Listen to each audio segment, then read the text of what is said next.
All right, everyone. Welcome to the LFA demo. Today, we're going to be reviewing the LFA portal where you can manage all of your league tournaments. So the idea is that we want to go ahead and do a full-on review of our solution. Okay, so let's go ahead and get right into it. What you're seeing right here is here we have the dashboard screen. Okay, so this is typically where you're going to land as soon as you are done setting up your account and your subscription, or just every time that you log into the application, you're going to be accessing the dashboard, right? Where you have like a little bit of a high level view of your um, league and your organization, right? So it's going to give you things like, how many teams, players you currently have um, from a general perspective, right? It's going to show you down here like all the tournaments that are part of your league. Then you're going to see on the left side, you're going to have the navigation menu, right? So from here, you'll be able to access things like the tournaments, your teams, your players, leaderboards and whatnot. You have, anywhere that you need to get to on the application, you're going to see on the navigation menu. Okay, and then we'll talk about the search, which is, I think, a very, very neat feature that we have. And then on the top right corner of the screen, you're going to be able to toggle between the different languages. Right now, English and Spanish are available at the time that we're doing this video. And we are working on Portuguese as well. From here, you can change light and dark modes um, for your app, whatever you prefer.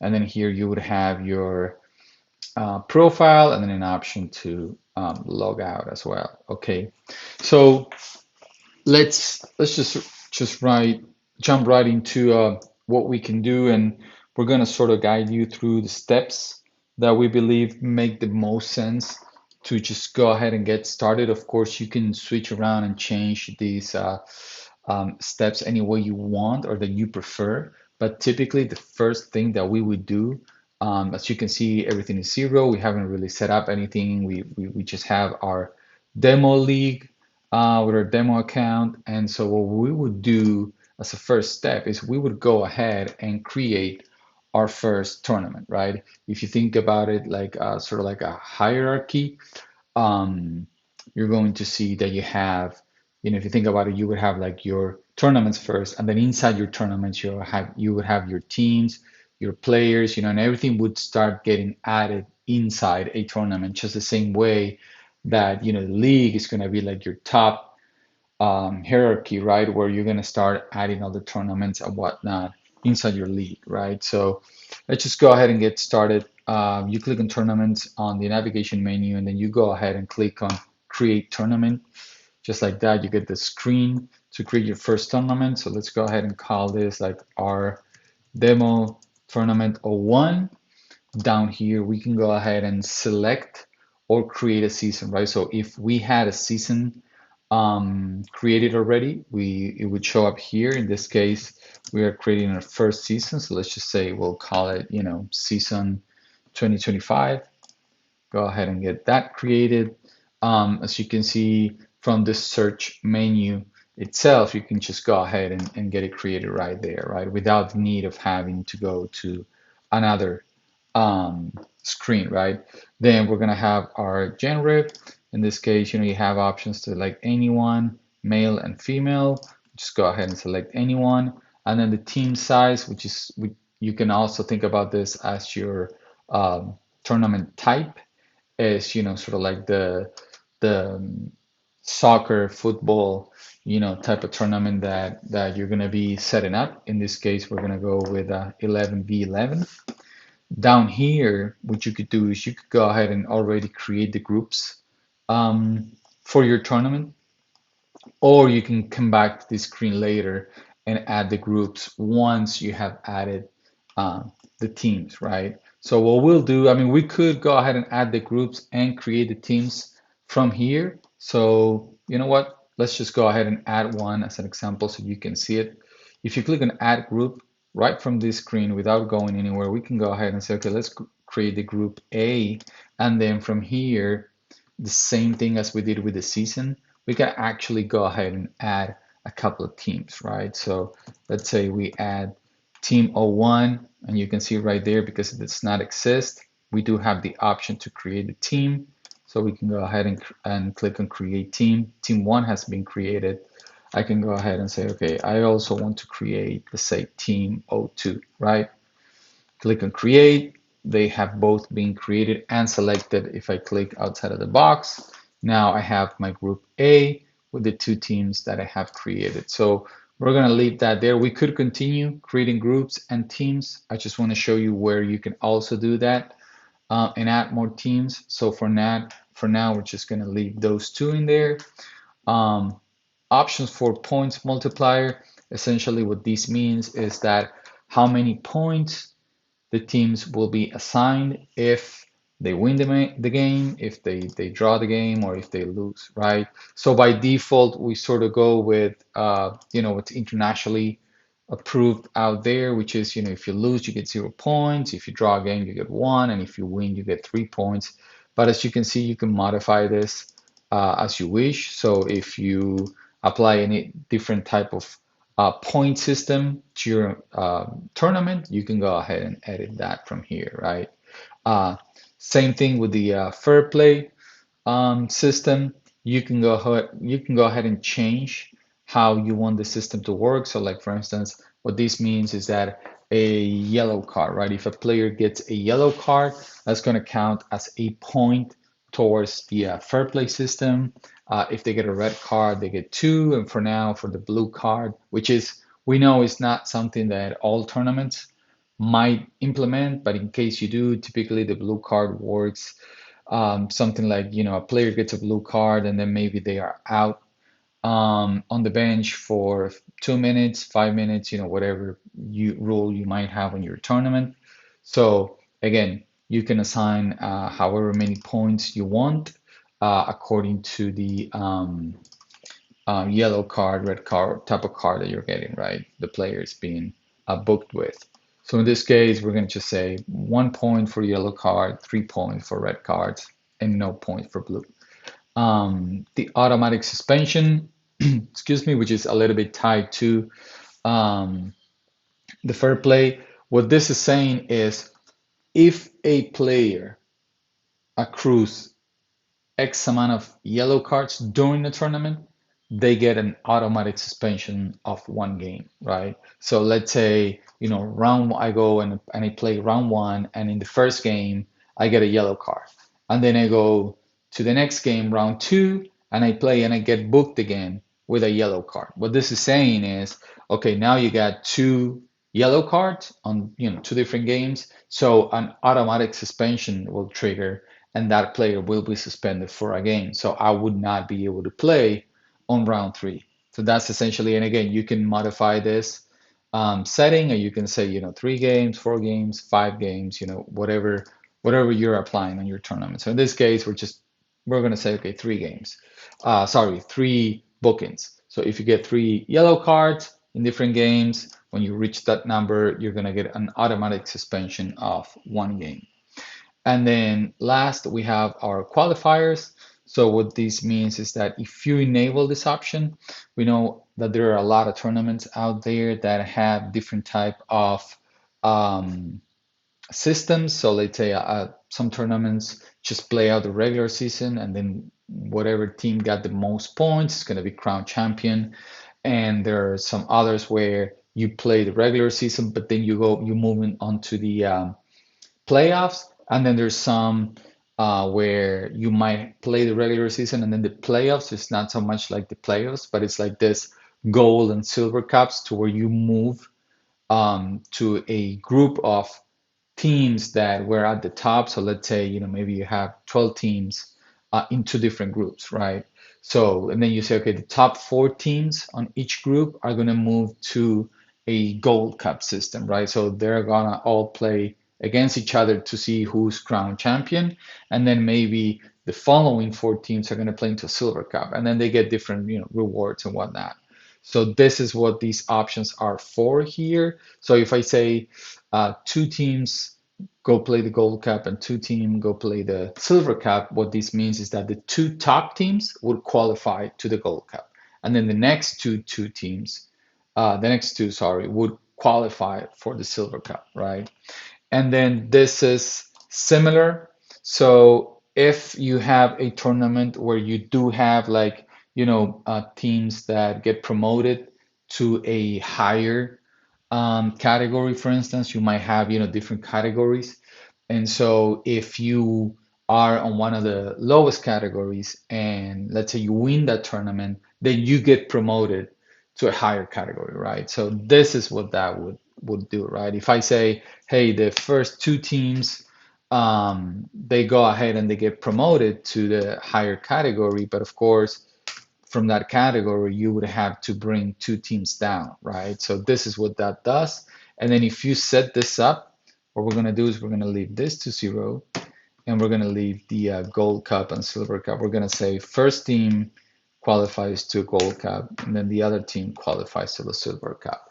So what this is going to do once we create a tournament and we go to our leaderboards is going to add the little icon that you see here so that it highlights which teams, which positions are actually qualifying for those caps. So actually, so that that looks better, we'll just go ahead and add two more teams here so that when we go into the leaderboards, you can actually see what that looks like. Okay, so I'm just adding here team 3 and team 4.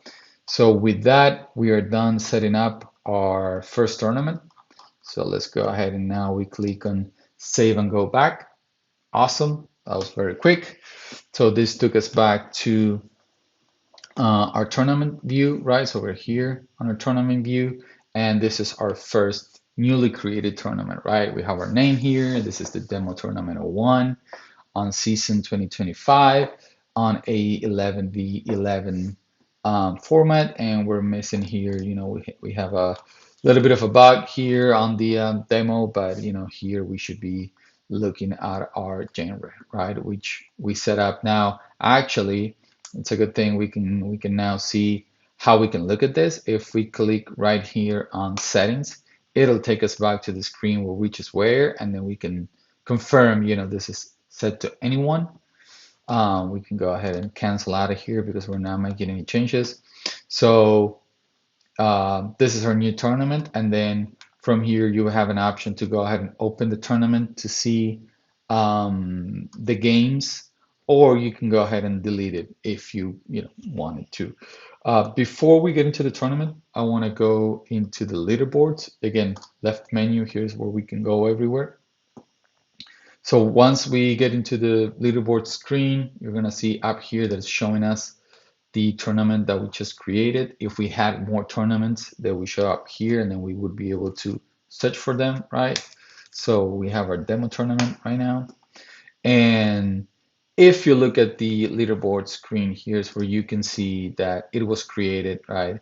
And we have the Gold Cup and the Silver Cup showing up there for our configuration, which was the first team is going to qualify to the Gold Cup. The second team is going to qualify to a Silver Cup, right?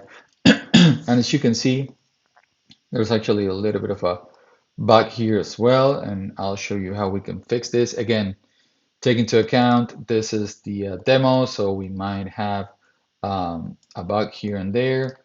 So we'll go back to settings. We're missing team number 4, so what we can do is we can reselect it, click save and go back, and this should definitely fix that issue and make team 04 show up. Again, no concerns here as this does not happen on our production environment. Okay, so now we have created our tournament, and now that we are on the leaderboards, we can see the group A that we created with the 4 teams has been set up. We got everything, of course, set to 0 because no games have been played yet. So now we'll go back to our environment, sorry, to our tournament, and we have here our demo tournament, right? So from here, we can do two things, right? We can go ahead and open the tournament, but this would take us to the game screen already. So before we can actually start thinking about games, what we should do is go ahead and finish setting up our groups, because as you remember, we only created one group with 4 teams, but this is going to be a tournament that's going to have 2 different groups. So because I wanted to show you how you can create teams aside from the tournament settings screen, we can go right here, we can click on teams. Now you're going to see that the 4 teams that we created are showing up here. And you can also search for them. So let's say if you're searching for team '04, shows up right there. So what we're going to do is we want to create 4 more teams in order to create our second group, right? So we can go ahead and click on create team, right? We can go ahead and create team '05. You're going to notice that you have more options here for, like, instance, the team alias.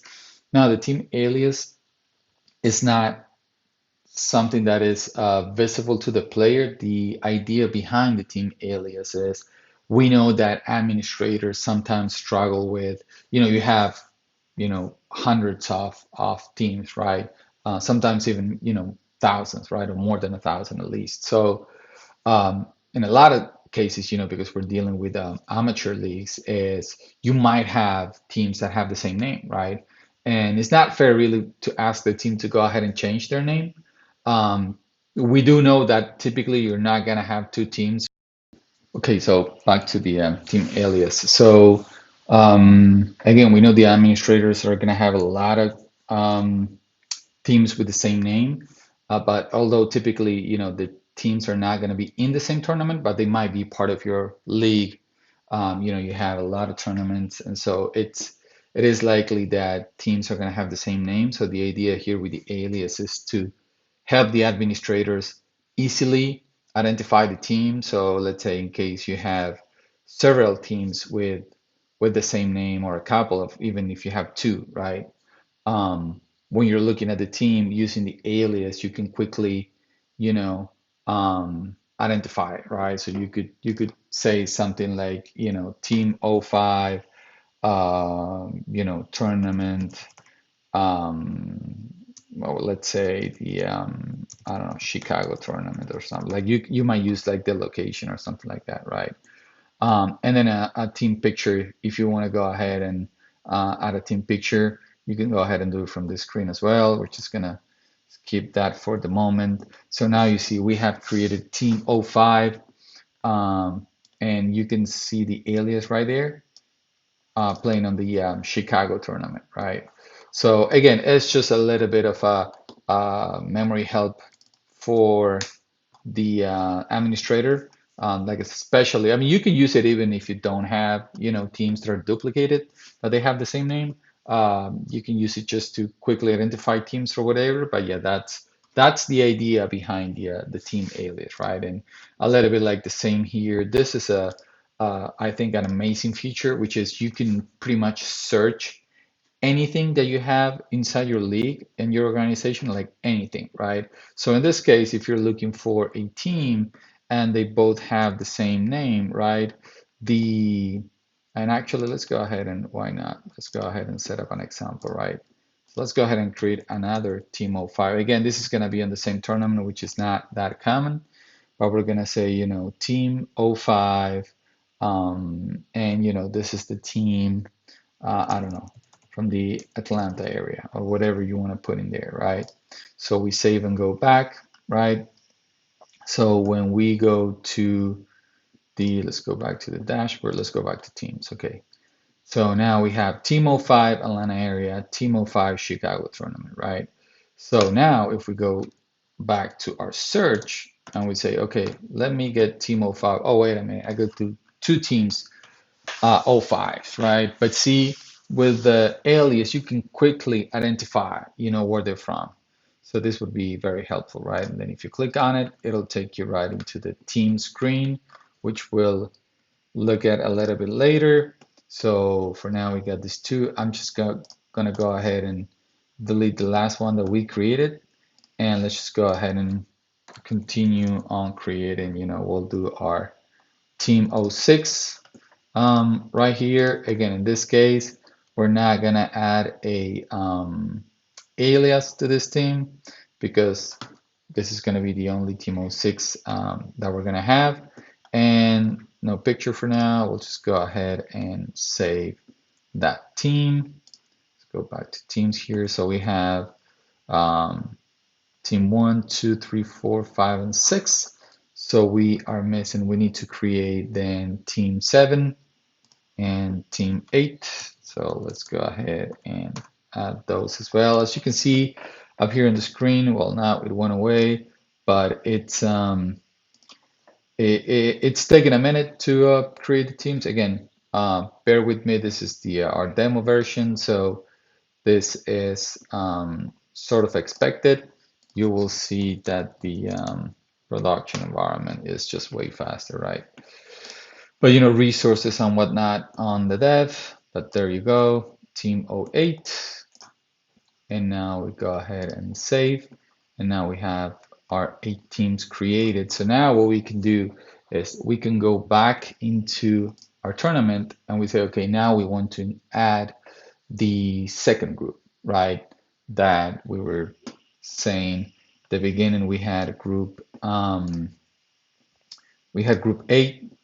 So now we're gonna add group B and we're gonna add the 4 remaining teams, 5, 6, 7, and 8.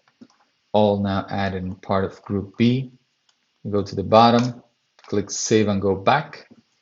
So now if we look at our leaderboards table, we're going to have a group B up here, the last one that we created with all 4 teams. And again, because we set up our tournament to say the first team qualifies to a gold cup and then the second team qualifies to the silver cup, this is what you're going to see on the leaderboards, okay? Qualifier for the gold, qualifier for the silver cup. So what have we done so far? We have created our first tournament, then we have created our teams inside that tournament. So before we move into creating games, which would make sort of sense, let's just think about 2 steps that we have prior to that, right? I would say like probably setting up the games would be the last step. Um, what would make sense probably next would be you have really like 2 options here. You could go ahead and start creating players so you can add them to your teams, or just before we do that, we could go ahead and think about more of the how you set up your tournament, right? Or your league is we should probably go ahead and add our locations. So this is essentially, if your tournaments are played across different locations, you can just go ahead here and say, okay, let me go ahead and create my location. So by the time that you go and start adding games, you can assign these different games to the different locations that you might have, right? So for instance, we're gonna call this, I don't know, Roswell Park, right? Um, we're not gonna add an address just for the demo. So you give your location a name, address, and then down here you can add as many football or soccer fields you might have at that location, right? So let's just say I have, field number 1, field number 2, and field number 3, right? So let's just say I have 3 fields at this location. So I add my fields in there, which I can name whatever I want, and then I'll just go ahead and save this. So it adds my first location, and let's just go ahead and add the second one. We'll call this one, Piedmont Park. Again, no address here, and I'll go ahead and add just a few fields. So let's say I have 5 fields here, and you can see how easily and quick that is. So I've added my 5 fields on Piedmont Park. Let's go ahead and save. So for now, we'll just leave these 2 locations here. Of course, if you made a mistake, typo, or you need to change something on these fields, you can go ahead and click on update. You get back, let's say, oh, it wasn't 5 fields, it was just 4 fields. Okay, let me go ahead and delete one, save and go back. And so now Piedmont's gonna have, if I go back here, just the 4 fields, right? So now that we've added our locations, we can go ahead and say, okay, next step now would probably, I mean, you could, in theory, go ahead and start adding games, right? Without the teams having any players. I mean, you're not going to be restricted to that. But let's just say, for the sake of the step by step, what we're missing right now is just adding players to the teams, and then we can move on and start creating the games, right? So just go ahead and do as an example, um, adding a player. So we're going to call player demo 01. We'll just add whatever, email address. This right here, this is because we're on the um, demo, but this is not, because I mean, if I try to save, it's going to tell me it's a required field. It's not really a required field. It's just because of the demo. You can ignore that. It'll go away. On the production, you will not see, you will only have to add an email. Now, one thing that I want to say about the email, which is important, is um, the way your application is going to work, you'll be able to add players, right? But now those same players are going to be creating their accounts on our mobile application, right? Which is called LFA Player, and it's available on both Android and iOS. So when they download that application, so they can follow up on all of your tournament information, statistics, and whatnot, um, what the application is going to do on the back end once the player registers is it's going to try to find a player object on the database, right, on the application. So if you add here the same email address that your players are going to be using to register, this is why this is important, is going to map this player object that we're creating to the user object when they sign up, right? So that's going to give your players a more personalized experience on the application. And that's what we're trying to do, right? So what we want to achieve is the player signs up, right? The application finds their player profile based on the email address and immediately maps the user to the player. And then that way they can follow up everything more personalized. It'll find your tournament, it'll pull up all the information automatically for them, and it will give them a profile, right? Otherwise, it'll consider the player to be a guest and they won't have their personalized, player profile. So here we can go ahead and add, what the player position is. This is, of course, all optional. Let's say, left back, and then, of course, you could go ahead and add the player picture.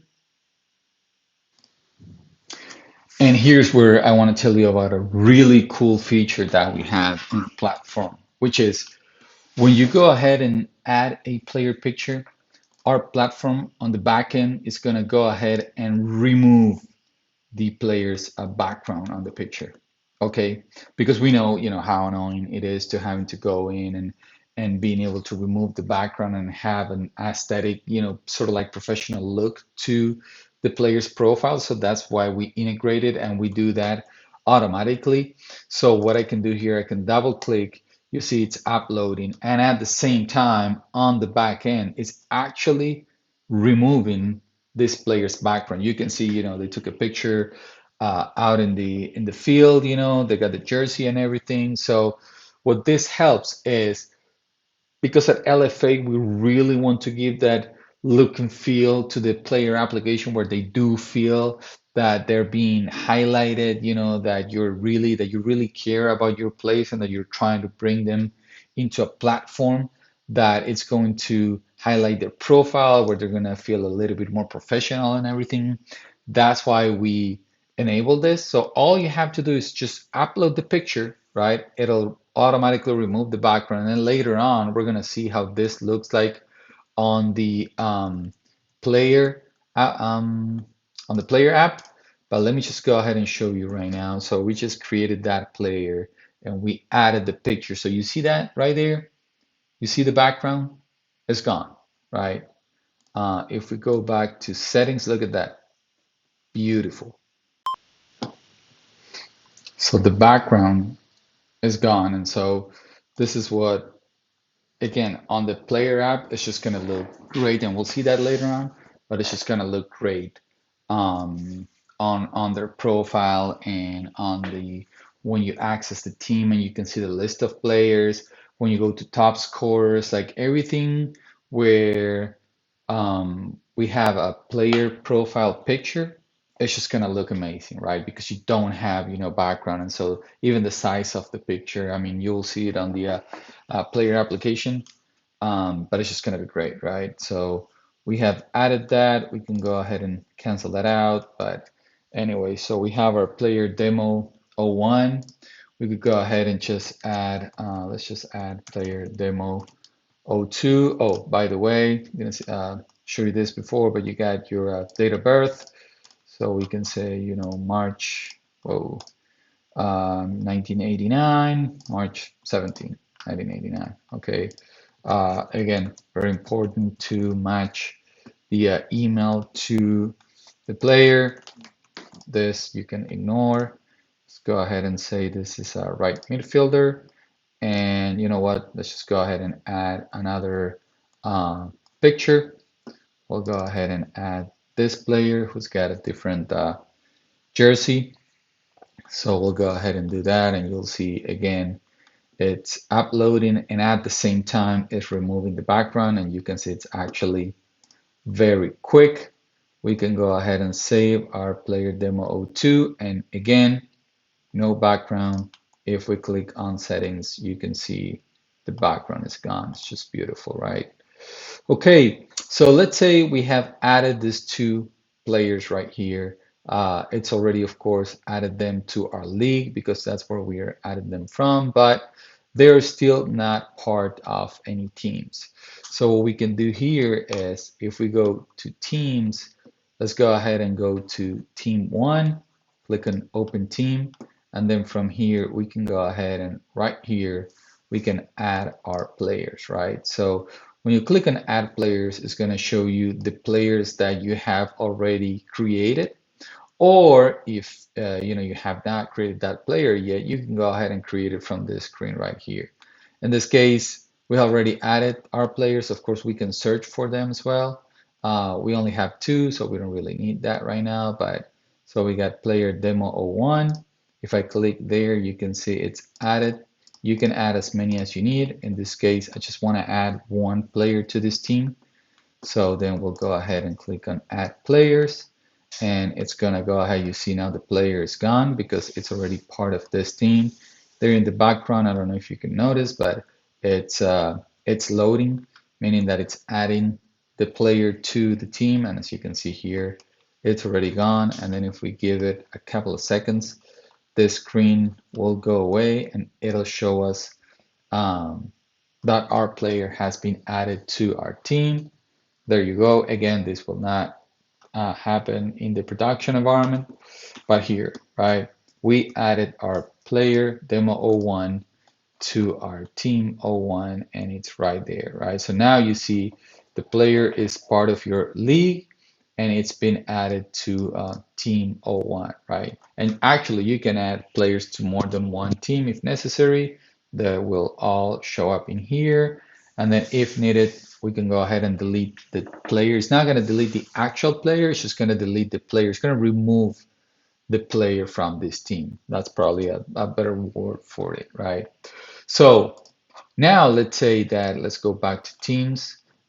This is also a neat feature. It'll show you, the player count for each team. So in this case, I know like, oh, okay, I see that all these teams have no players except for Team 01 where I've added my first player, right?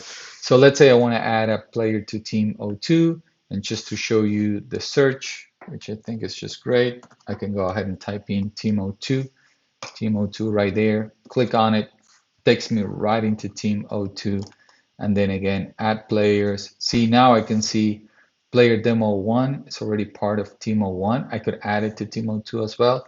In this case, I'm just gonna go ahead and add player demo O2 right here to my Team O2. Again, I'll just click on add players. We can see in the background that it's loading. This will not happen in production. I'll just clarify that every chance I get. But again, it's just going to load and then it's going to show us our player added to team O2. Okay, so here player demo 2 has been added to team O2. And again, we have the league, we have the player now being part of this team.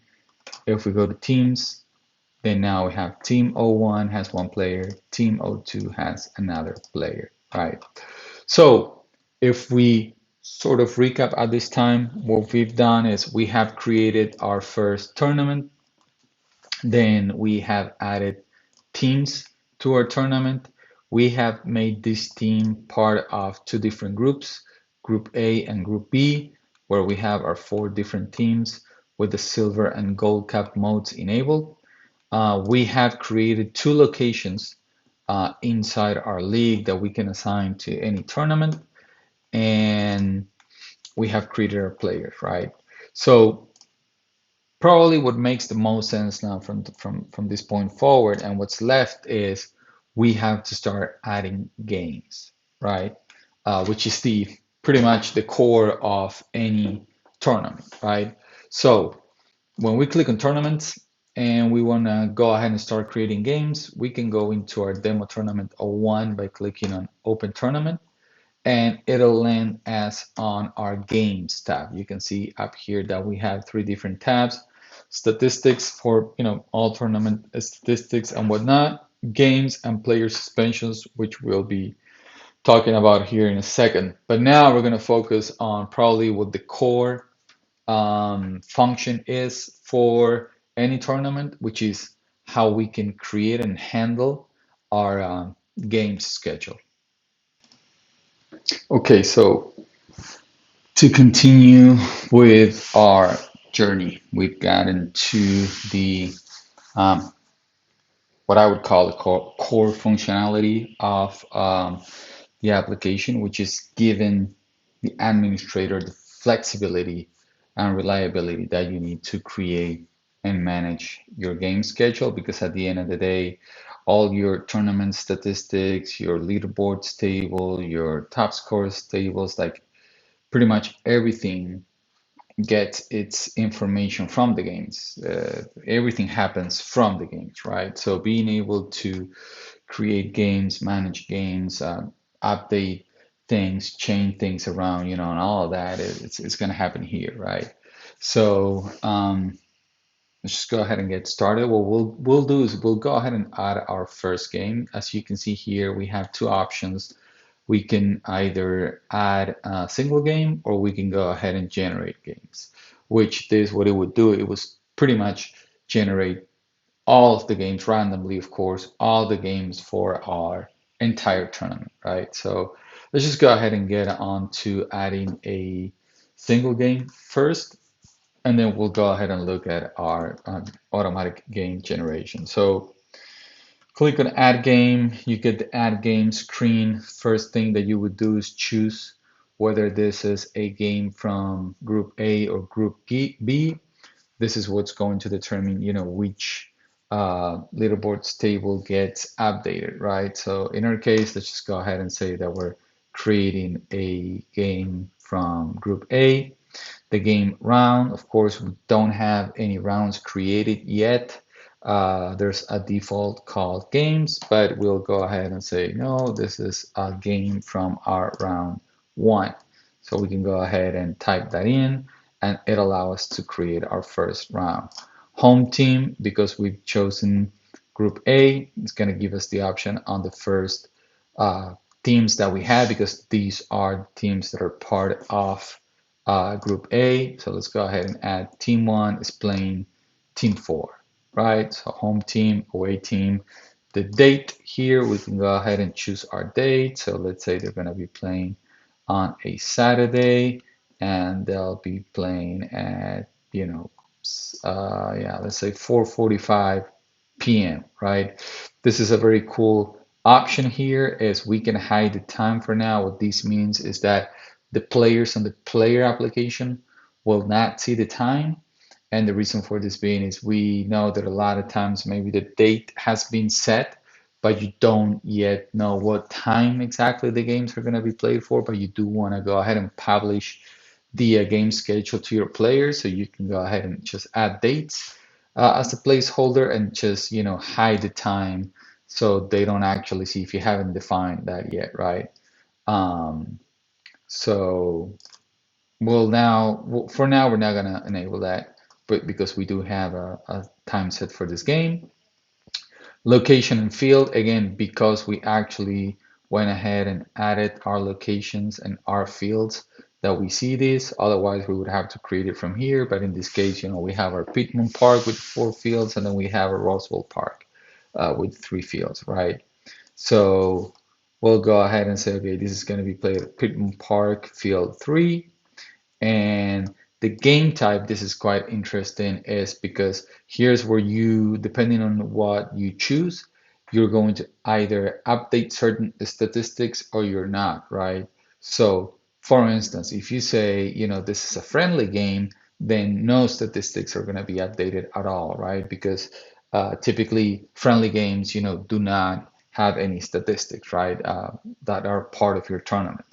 Cup is the most I would say like used game type, which is you can consider Cup as being your regular season games, so pretty much like any regular game that you're going to be playing in a tournament would be a game type Cup, or of course playoff, which is self explanatory, but is a playoff game, essentially, right? Which again is not gonna update any of the leaderboard tables. It's just gonna define the outcome of the game, right?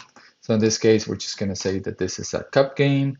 Um, and then these 3 options, confirm stats, um, sort of like leading there. What the question is like, do you want to confirm the stats of the game, which um, you're not typically going to use this when you're creating the game unless you're creating a game that has already been played for whatever reason. But otherwise, you wouldn't really confirm the stats because the stats is more uh, once you're updating the actual results of the game and you're assigning goals and bookings and whatnot. That's when you really want to confirm the stats. Um, the publish game is where you're gonna either publish this so that the players can see it on the app or you're not, right? Because let's say for whatever reason you want to create all the games individually and then you want to sort of like publish them all together, right? So if I enable this, then this game will be immediately visible on the player application. If I don't, then they're not going to see the game, right? For now, I'm just going to leave it published because I do want my players to see the game. And then again, this suspend game option, of course, is if the game is getting suspended for whatever reason. Again, typically, most likely you're not going to use any of these 2 options, the first and the third, when you're creating the game. This is most likely something that you will use when you're going to go ahead and update the game. So we're done. We've set up our first game. We'll go ahead and click save and go back. And as you can see, we have our first game created here. So up here, you can see the round. This is a game part of round 1. Um, we have some information here as far as the teams, home team, away team.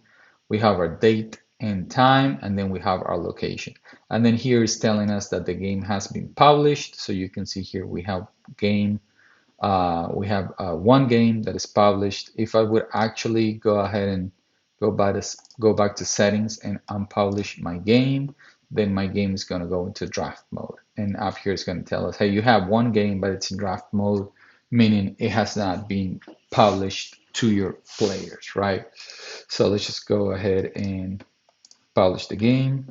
And then let's say, okay, this game, has been played, right? And so now I have the results. I'm getting all the information now. I just want to go ahead and update everything on my application so um, the players can see it, right? So you click on stats right here to go ahead and update the statistics. So it's going to pop up this screen where you can see team 1 and team 2, the score for each of the teams.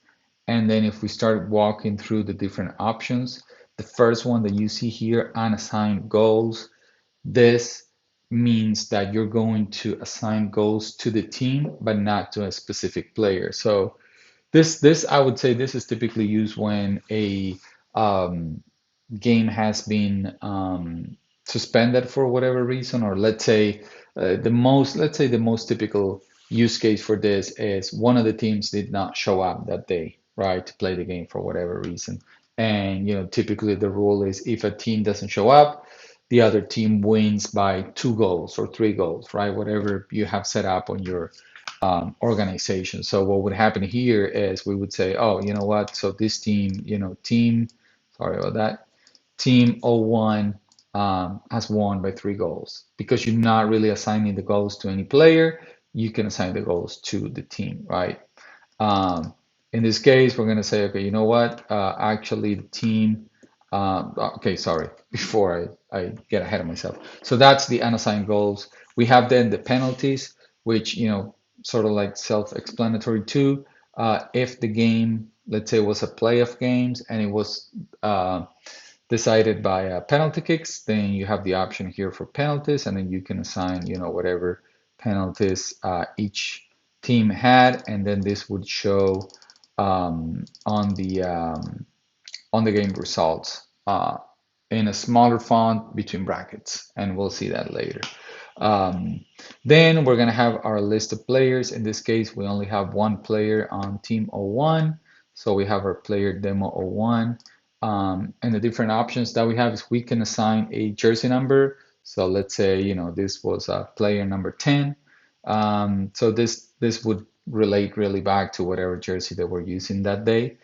You can assign goals. This is where you can assign goals to the player. So again, if you assign goals to a player, then those also update the team general score, right? So if I say player O1 scored 2 goals, and then I'm assigning 2 more goals to the team, then that's 4 total, right? In this case, we're just going to say player one scored 2 goals, and then we can go into the cards section and say, okay, but not only he scored 2 goals, he also got a yellow card, and then here you can add a reason for it, um, you know, tackle or whatever, we can just say save, and now this player had a yellow card, right? And then team O4, they didn't score any goals or whatever. So that's and the last option that we have here is suspend. So let's say instead of a yellow card, maybe this player got a red card. You could go ahead from here and click on suspend, and you can add a suspension to this player. The reason, again, which is optional, you can add one or not, and then you can select the amount of games that this player would be suspended for. And the skip flat game option, what it means is that you don't want this game, the game where the player got the red card booking, to be accounted for, the number of games on the suspension. So if you enable this game won't be taken into account. If you don't enable this, then as soon as you suspend the player, out of the 3 games, it'll go down to 2 because it would have already served, this game, right? For now, we're going to cancel. And then here's where the important thing comes in with the confirmed stats. Because this game has been played, I have updated all these statistics that I needed and whatnot. I am going to say, hey, I want to confirm the stats on this game. I'm going to save and go back. And now this game is going to go from stats unconfirmed to played right here, right? And then it'll show me my score, right? So I got the home team with the 2 goals that player one had scored, and then the away team has 0 because they did not score any goals. And now this game is published and has been completed, right? And just to show you the penalties options, let's say instead of team of one winning by 2 goals. Oh, actually, before we do this, let me show you this. If we go to the leaderboards, now what has happened is because the game has been completed, then my statistics uh, begin to be updated, right? So team O1, which is the team that won, has now 3 points because that's what I have configured on my tournament settings. They have played 1 game, they won 1 game, they didn't draw any games, they didn't lose any games because they just played one.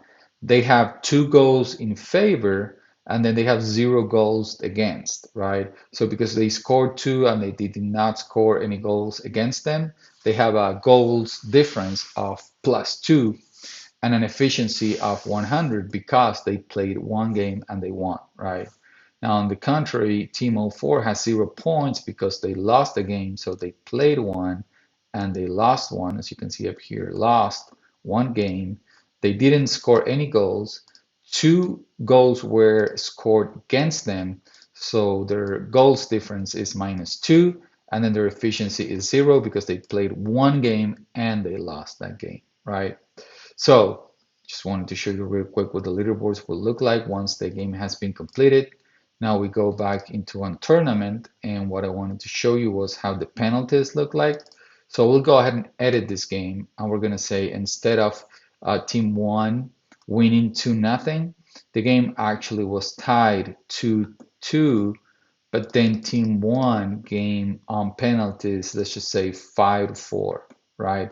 So now if I go ahead and save and go back here, you can see my score got updated. This was actually 2-2, but team one won 5-4 on penalties. And the penalties, this is how we highlight the penalties between brackets, different color, smaller font, so you can see what the penalties score was. We're gonna go ahead now and delete this game because what we want to do next is we want to go ahead and generate games. So if I go back to the leaderboards, you can see now the leaderboards has been all reset to 0 because no games have yet been played, okay? Okay, so now we have reviewed creating a single game, updating the stats in the game, and seeing how that reflects back to the leaderboards and whatnot. Now what we'll do is we'll go ahead and open a tournament, and then typically when you're first creating the tournament, and you've added all of your teams, your groups, locations and whatnot, the recommendation would be just go ahead and generate the games automatically. I mean, it's you're likely to have many different teams and groups and whatnot, so you can just go ahead and let LFA uh, take care of that for you. Just simply go ahead and generate games. It'll ask what type of format uh, you want to create. You want to do just a home where each team plays once, or you do want to do more like a home and away scenario where teams have to play twice against each other. For now, what we're going to do is we're going to create a simple tournament where they only play once, and then what we can do is, and again, letting the automation from LFA be of a big assistance here, and you can say, okay, my tournament is going to start on XYZ date, right? By default, it'll look for the closest Saturday to whatever date you're on. So if you're on a Monday, it'll look for the next Saturday, and that's why today, January 23rd is defaulting to January 25th as upcoming Saturday. But here you can choose any date that you want. In this case, we will use Saturday. We're going to say, okay, uh, our tournament is going to start on January 25th, Saturday, and then it's going to ask, okay, how often are the games or the rounds going to be played, right? So if I say, hey, on January 25th, Saturday, I'm going to start with round one, and then every 7 days, and again, you can modify this to whatever dates you want. But if you do that, it'll say, okay, we're playing every 7 days, right? And then you can see how this changes depend on the amount of days that you choose, but you're going to say, okay, we're going to start on Saturday 25th, and the rounds are going to be played every 7 days. So what the application is going to do for us is going to say, okay, so round one is going to be January 25th, then round two is going to be on February 2nd, which is telling you here already, and then round three is going to be on February 8th, right? And of course, the rounds are going to be derived depending on how many um, teams and groups you have and whatnot. And again, you can change this at any time, which we will see here in a little bit. But let's just go ahead and create our first game schedule. So click on save and go back. And now we can go ahead and review and see that we have, okay, so it's created 12 games. Let's just review to see what it did for us. Okay, so it created 12 games, right? They're all in draft mode because, it's not gonna publish anything for us. And what we're gonna look at here is like, okay, we have round one and we have the four different games that are going to be played. So now taking into account that we had 8 teams across 2 groups, it makes sense to have 4 different games. Then we have round two with all 4 different games, and then round three with all 4 different games. Okay, so it created that for us. It did everything automatically. It crossed, all the teams that needed to play it against each other.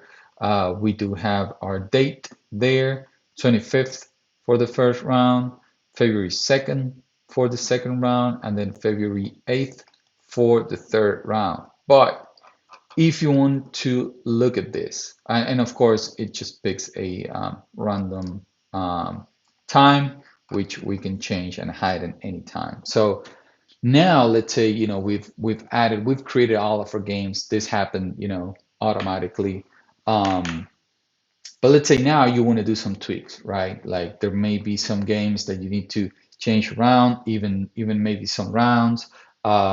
We actually still have to add the exact time to all these games. We still have to add locations to all these games, and things like that. So now we need to be able to do bulk edit changes, right? I mean, we can't just go inside each of these games because, I mean, this is like a small tournament, if you will. Imagine just having a lot more games, a lot more rounds and whatnot. You would go crazy, right? So this is where these two options come in really handy, and this is where we go back to what we thought about. Hey, we need to make your the administrator's life easier, right? Being able to change all this game quickly, not waste any time and whatnot, and make it simple, right? So you can start by clicking on Manage Schedule. And now this, what it's going to do, it's going to show you a simplified view of your game schedule, and it allow you to make changes.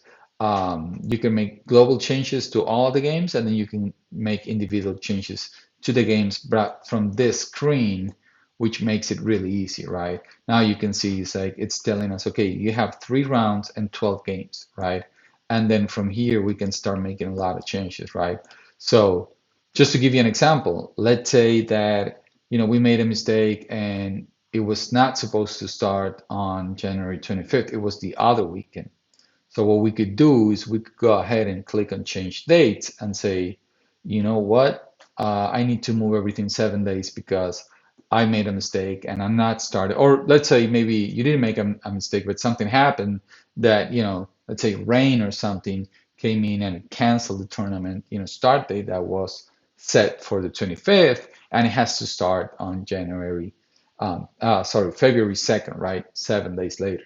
Here's where we can come in and say, okay, you know what? I need to change all dates. I need to move forward because I can move forward, I can move backwards and replace all, right, to a particular date if you wanted to for whatever reason, right? But for now, we're going to say, I want to move forward 7 days, and right here is telling you, okay, if you move forward by 7 days, the first game or the first round will be on February 2nd, right? And then if I start playing with this and I say, hey, you know what, I need to move forward 21 days, then it'll tell you when your first round is going to be at, right? So for now, we're going to say, yeah, 7 days makes sense. I want to move 7 days. And if you wanted to, which is not our case because no games have been played yet, but if you wanted to, for whatever reason, this is probably something not that common, but you could also move games that have been played, right? If you wanted to, again, for whatever reason, you would have that option. You just simply tick this box and it'll move the games that have been played as well, right? So in this case, we're not going to choose that option. We're going to go ahead and click apply, and then you can see my first round now has been moved to February 1st, right? Then my second round has been moved to February 8th, and my third round has been moved to February 15th.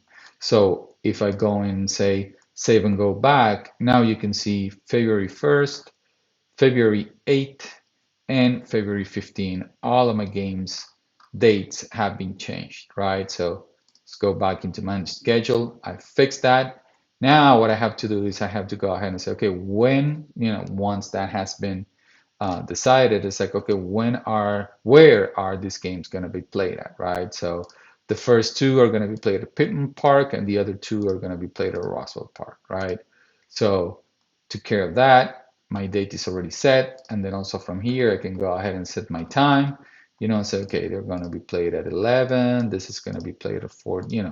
Whatever, right? You can come in here and just set whatever time the games are going to be played at, and you can even say, okay, you know what, but these two, I'm going to hide the time for now because I'm not 100% sure what time they're going to be played at, right?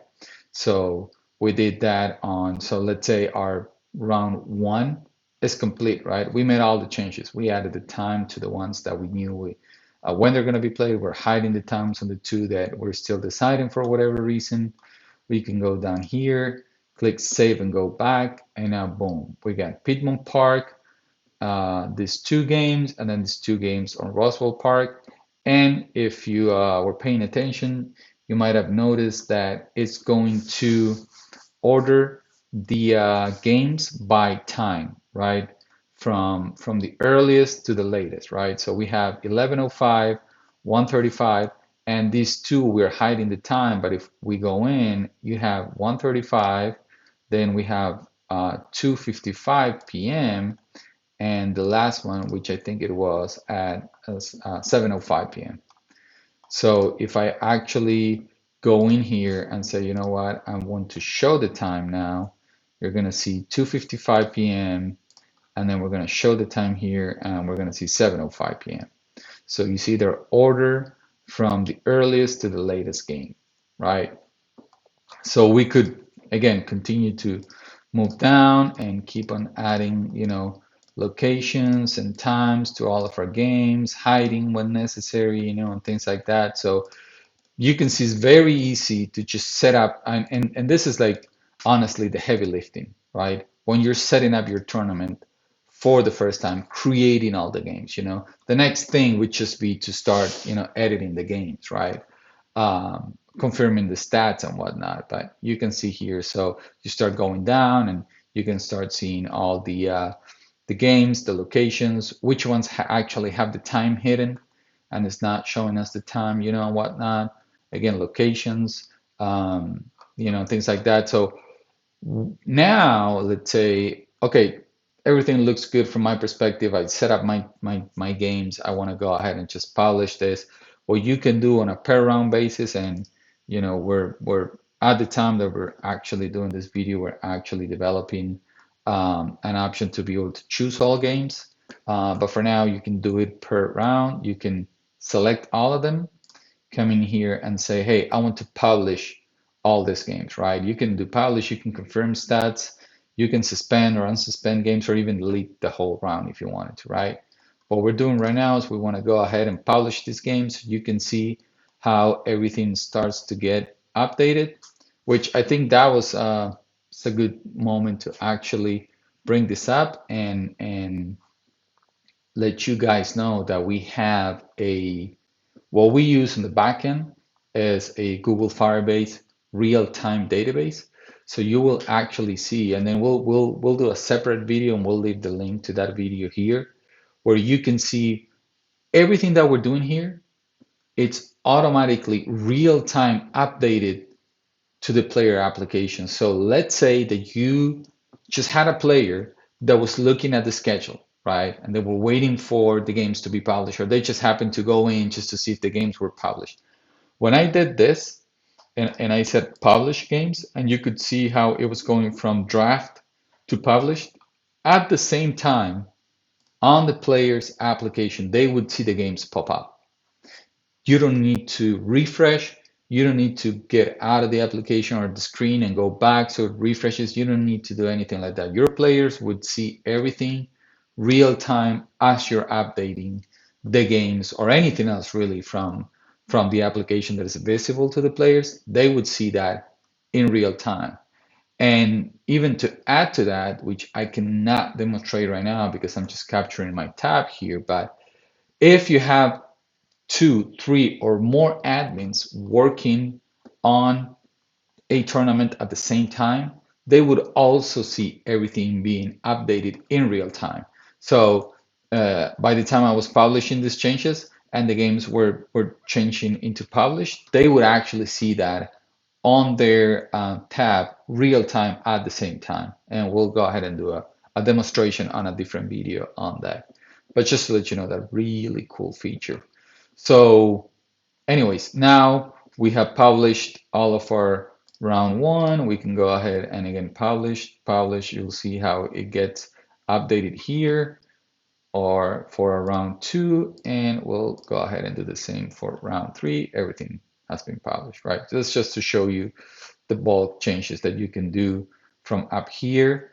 And then, we're talking about managed schedule. Now we can actually go ahead and talk about the actual rounds editing, which again, we only have three. We could have 12, 15, 20 rounds. Who knows, right?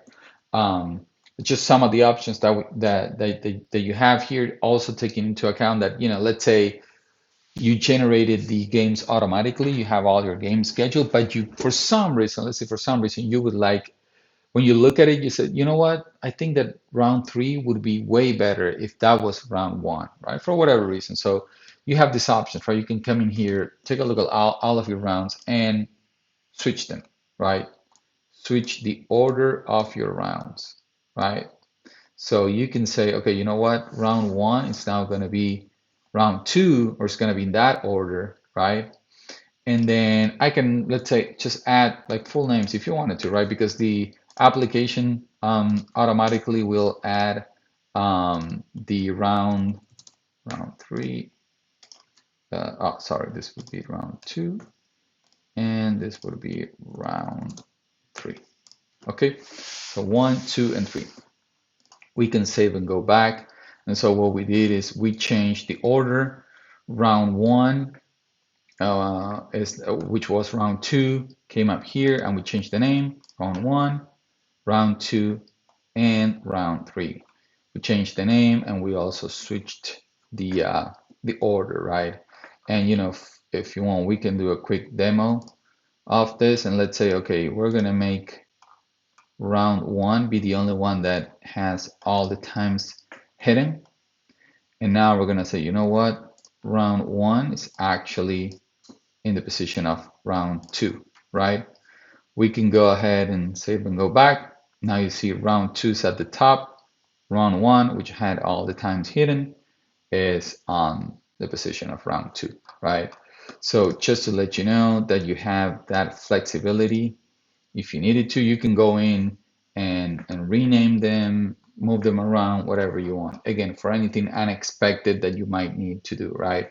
And then, of course, once you have generated the games, automatically that option disappears, but you can still pretty much come in here and continue to add individual games as needed, right? So let's say you're gonna play these first three rounds as part of your regular season, but then when all this is over, you're gonna move into a playoff. Then you can simply come in here, add games, playoffs, and add playoff games as needed, right? Again, deleting a game, fairly easy. You can click on delete. Are you sure? The game would be deleted, even if you need to delete a whole round. We got the round, we can click in here, we can click delete. Let's say we deleted the whole round one, and because now we're left with two rounds, we can say, okay, now this is round one, and now this is round two, right? Because I only have two rounds. Go ahead, click save and go back. Round one and round two, right? So now my game schedule has been modified. Okay, and the next thing that we have on our game schedule is going to be our player suspensions table, and we'll talk about suspensions now. So let's say that we go inside a game, right? And we say, okay, this player was booked with a red card, right? We're going to save that say, this game was, 2-0, whatever. We're going to confirm the stats and we're going to click save and go back. One important thing that's going to happen now is because that player was booked with a red card, what the application is going to do is going to automatically move this player into the player suspension and it's going to add a draft suspension in here. Now, the reason that's happening is because, first of all, typically when a player gets a red card, it is likely that it's going to be suspended, right? But then, second of all, is because imagine that, the typical organization structure is you might have um, um, some users in your organization which are in charge of updating all the game stats, whatever, and then you might have a board that decides, the player suspensions, right? So in this case, what's going to happen is if you have all of your games in your tournament, let's say for a particular round that were updated, and you might have, three, four different players with red cards. Um, you don't really want to go into each game to find that player, and then add the suspension, right? So what we're doing here is to make your life easier is we're adding all those players that were booked with red cards into the player suspension table where you can find them all, right? And then from here you can decide whether or not the player is going to be suspended. And so let's say once you have decided how long that suspension is going to be for, you can come in here and go player by player and assign the corresponding suspension. Or you can ignore the suspension in case, let's say, somebody added a red card to the wrong player, or for some reason that player is not going to be suspended, or whatever that may be. You can go in here and click ignore, and the suspension will simply go away. What we're going to do in this case, you can see here we would have our player, the team that the player is part of, when the player got the red card, right, and which game exactly. And then what we can do here is we can go ahead and click on suspend, and we're gonna say, hey, this player is gonna be suspended for 4 games. We can say, I don't know, incorrect. Oh, sorry about that. We can say incorrect conduct, right, or whatever the reason may be. We are doing, let's say, 2-game suspension, and of course we're going to skip the game where the player um, was suspended for. I'm actually going to do 1 because we don't have that many games. So I'm going to suspend the player for 1 game, right? If I click on suspend here, now you can see the player has been suspended for a total of 1 games, and there's still 1 game remaining. Here's a reason, incorrect conduct, right? So now if I go back to my games, this is a player from team '04, right? So if we go to round 2 and we pull up the next game for, sorry, was it team '04? Or was it a different team? Let me see, team '02. Oh, sorry, it's a player from Team '02.